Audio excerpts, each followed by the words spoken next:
దేశ చరిత్రలో ఏ ప్రభుత్వం కూడా ఇంత సాహసోపేతమైనటువంటి నిర్ణయాలు చేసే శక్తి గాని చేసినటువంటి దాఖలాలు గాని మనకి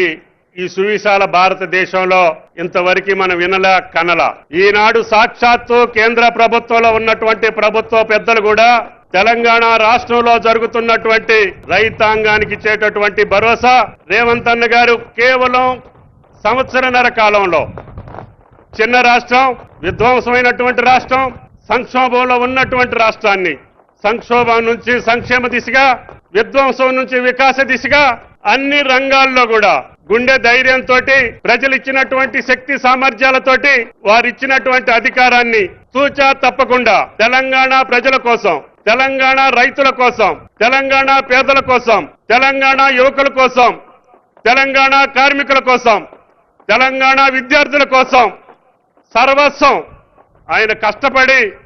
ఈ ప్రభుత్వాన్ని ముందుకు తీసుకుపోవటంలో ఈనాడు అన్ని రాష్ట్రాల ప్రజలు, ప్రభుత్వ అధినేతలు కూడా మన పథకాలను చూసి ఇన్ని పథకాలు ఆ రాష్ట్రం ఏ రకంగా అమలు చేయగలుగుతుందో పరిశీలించండి అని చెప్పి పంపించే స్థితికి ఈనాడు భారతదేశంలో ఉన్నటువంటి మిగతా రాష్ట్ర ప్రభుత్వాలు తెలంగాణ వైపు చూస్తున్నాయి.